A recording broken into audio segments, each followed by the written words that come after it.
وَإِذَا تُتْلَىٰ عَلَيْهِمْ آيَاتُنَا بَيِّنَاتٍ، جب انہیں پڑھ کر سنائی جاتی ہیں ہماری روشن آیات، قَالُوا مَا هَٰذَا إِلَّا رَجُلٌ يُرِيدُ أَن يَصُدَّكُمْ،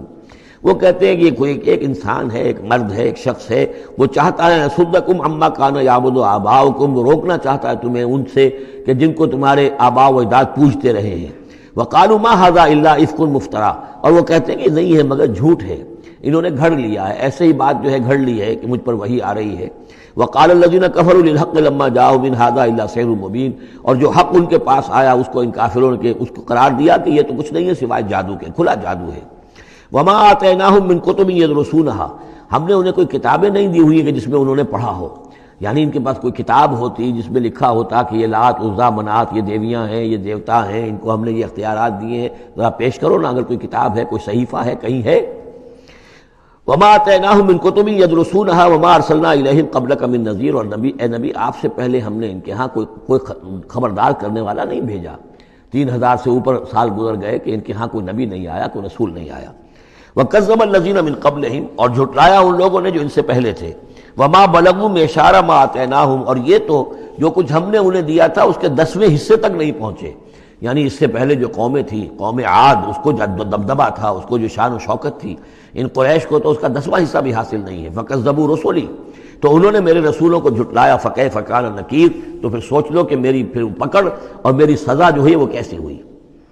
قُلْ إِنَّمَا أَعِظُكُمْ، اس آیت کا تعلق ہے آیت نمبر 8 سے، جو شروع میں آیا تھا کہ کچھ لوگ کہتے تھے کہ یہ مسئلہ کیا ہے، یعنی ہر طرح کے لوگ موجود تھے وہاں پر، ایسے لوگ بھی تھے کہ جو ابھی اس شش و پنج ہی میں تھے کہ یہ معاملہ کیا ہے، کیا ان کا دماغی توازن کہیں بگڑ گیا ہے، کہیں کوئی جنون کا عارضہ ہو گیا ہے، یا یہ کہ یہ خود جان بوجھ کر جھوٹ بول رہے ہیں۔ تو جان بوجھ کر جھوٹ بولنا بھی کچھ سمجھ میں نہیں آتا، ان کی سیرت اور کردار، ان کی پوری زندگی جو ہے وہ تو اس کے ساتھ کوئی مطابقت نہیں رکھتی کہ اتنا بڑا جھوٹ بول دیں۔ کبھی چھوٹے سے چھوٹے معاملے میں کبھی جھوٹ نہیں بولا انہوں نے، اور صادق الامین کا خطاب تو ہم نے خود دیا انہیں، یہ کیسے ہو گیا، کیا ہوا؟ ابھی وہ اسی شش و پنج میں تھے۔ اب اس پر اللہ تعالیٰ کی طرف سے یہ بات آ رہی ہے، اور جیسا کہ میں ایک لفظ استعمال کیا کرتا ہوں کہ لوگوں کو آمادہ کیا جائے کہ وہ اپنے گریبانوں میں جھانکیں، ذرا غور کریں، سوچیں، کیونکہ اگر بغیر سوچے سمجھے جو بھی عصبیت جاہلی ہے، اپنی جو بھی روایات ہیں، اپنے جو بھی موروثی عقائد ہیں، ان کی حمایت میں لڑ رہے ہیں، ذرا کسی طرح آمادہ ہو جائیں کہ سوچیں، غور کریں، اس کے لیے یہ آیات بڑی اہم ہیں۔ قُلْ إِنَّمَا أَعِظُكُمْ بِوَاحِدَةٍ، اے نبی ان سے کہیے میں تمہیں ایک بات کی نصیحت کرتا ہوں، میری ایک بات مانو، ان تقوموا للہ مثنی وفرادا، تم ذرا تھوڑی دیر کے لیے رکو اللہ کے لیے اور اللہ سے دعا مانگو، مثنی وفرادا، دو دو یا ایک ایک، علیحدہ علیحدہ یا دو دو، ثم تتفکروا، پھر ذرا تم غور کرو، سوچو، ما بصاحبکم من جنہ، تمہارے جو یہ ساتھی ہیں، یہ محمد جو ہے صلی اللہ علیہ وسلم، ان کے اندر کوئی جنون کا عارضہ نہیں ہے، انہیں کوئی دماغ ان کا خراب نہیں ہوا ہے، کہیں کوئی آسیب کا سایہ نہیں، ان کی زندگی دیکھو، بڑی منضبط زندگی ہے، بڑی پاک اور صاف زندگی ہے، ستھری زندگی ہے، ان کے معمولات کو دیکھو،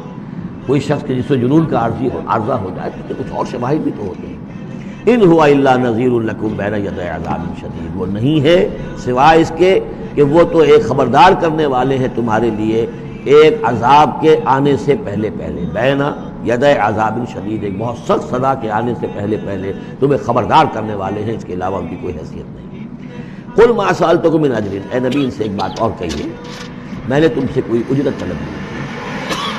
شاعر جو ہیں تم سے وہ انعامات لیتے ہیں، قصیدہ کہتے ہیں تو چاہتے ہیں کہ کچھ ان کو دو شالے دیے جائیں، اسی طریقے سے اور کوئی کہانی سنانے آتا ہے تو وہ بھی اجرت مانگتا ہے۔ میں نے تو آج تک تم سے میں تمہیں یہ اللہ کا کلام سنا رہا ہوں، جسے تم بھی کہتے ہو کہ بہت ہی حسین کلام ہے، فصیح و بلیغ کلام ہے، تو میں نے کبھی تم سے کوئی اجرت مانگی ہے؟ قل ما سألتکم من اجر فهو لکم، تو جو بھی اجرت میں نے تم سے کوئی مانگی وہ تمہیں کو مبارک ہو، تم وہ رکھو، یعنی یہ نفی کی انتہا ہے۔ اگر میں نے کوئی اجرت مانگی ہو تو وہ تم رکھو اپنے پاس، میں نے اس کہنے کا مطلب یہ کہ میں نے تم سے کبھی کوئی اجرت نہیں مانگی۔ ان اجریہ الا علی اللہ، میری اجرت، میرا اجر تو اللہ کے ذمہ ہے، وہو علی کل شیء شہید، اور وہ ہر چیز پر گواہ ہے، نگران ہے۔ قل ان ربی یقذف بالحق، یہ وہی مضمون ہے جو اس سے پہلے آ چکا ہے، بل نقذف بالحق علی الباطل، کہہ دیجئے کہ میرا رب باطل کا کوڑا دے مارتا ہے، علی الباطل، علی الباطل کو یہاں پر محذوف سمجھیے، ان ربی یقذف بالحق علی الباطل، کیونکہ وہاں سورہ انبیاء میں یہ لفظ آ چکا ہے،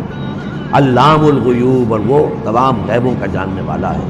قل جاء الحق، اور کہہ دیجئے کہ حق آیا، آ گیا ہے، یعنی یہ چند سالوں کی بات ہے، اللہ کے دین کا غلغلہ ہوگا اور اللہ کے دین کا غلبہ ہوگا اس پورے جزیرۃ الماء عرب میں۔ وما یبدی الباطل، اور جھوٹ جو ہے، باطل جو معبود ہے وہ تو نہ کسی چیز کو پہلے پیدا کرتے ہیں، وما یعید، اور نہ ہی اعادہ کر سکتے ہیں۔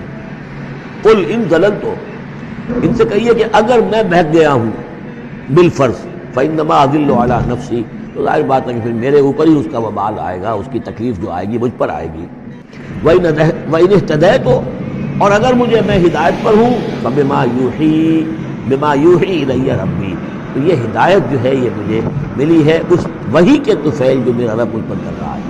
یہ بہت ہی متواضعانہ انداز ہے، یعنی یہ کہ اگر میں بہک گیا ہوں تو ساری اس کی شرارت میرے نفس کی ہوگی اور اس کا وبال بھی مجھ پر آئے گا، اور اگر کوئی ہدایت ہے تو میں یہ نہیں کہتا کہ یہ میں نے حاصل کی ہے اور میں نے سمجھی ہے اور میں نے اس تک رسائی حاصل کی، نہیں، یہ مجھے میرے رب نے دی ہے۔ وَإِنِ اهْتَدَيْتُ فَبِمَا يُوحِي إِلَيَّ رَبِّي، مجھے میرا رب میری طرف وحی کرتا ہے، اس کی بنا پر مجھے ہدایت ملی ہے۔ إِنَّهُ سَمِيعٌ قریب، یقیناً وہ سننے والا ہے اور قریب ہے۔ وَلَوْ تَرَىٰ إِذْ فُزِعُوا فَلَا فَوْتَ، اب وہی جو فضا اکبر، جب وہ وقت آئے گا جب تم دیکھو گے جب یہ گھبرائیں گے، ان زلزلۃ الساعۃ شیء عظیم، جب فضا اکبر آئے گا، فلا فوت، تو پھر کہیں بچ کر بھاگنا ممکن نہ ہوگا۔ وَأُخِذُوا مِن مَّكَانٍ قَرِيبٍ، جیسے کہ کوئی ہاتھ لمبا سا ہو اور ان کو پکڑ کر لے آئے جبکہ یہ بھاگنے کی کوشش کر رہے ہیں۔ وَقَالُوا آمَنَّا بِهِ، اور پھر کہیں گے اس پر ہم ایمان لے آئے۔ وَأَنَّىٰ لَهُمُ التَّنَاوُشُ، اب کہاں ان کی رسائی ہو سکتی ہے ایمان تک؟ اب تناول اور تناوش ہم معنی الفاظ ہیں، اب تو وہ گیا معاملہ، وقت گزر گیا، وہ تو امتحان کا جو عرصہ تھا وہ ختم ہو چکا۔ وَأَنَّىٰ لَهُمُ التَّنَاوُشُ مِن مَّكَانٍ بَعِيدٍ، وہ تو گیا، بہت دور چلا گیا، وہ جو موقع تھا ایمان لانے کا وہ ختم ہو چکا۔ وَقَدْ كَفَرُوا بِهِ مِن قَبْلُ، انہوں نے اس کا کفر کیا تھا پہلے۔ وَيَقْذِفُونَ بِالْغَيْبِ مِن مَّكَانٍ بَعِيدٍ، اور وہ خام خواہ کے تیر تکے چلا رہے تھے دور کی جگہ سے، یعنی اندھیرے میں ٹامک ٹوئیاں مار رہے تھے، انہیں کیا ہو گیا ہے، یہ جھوٹ بول لیا ہے، یہ کوئی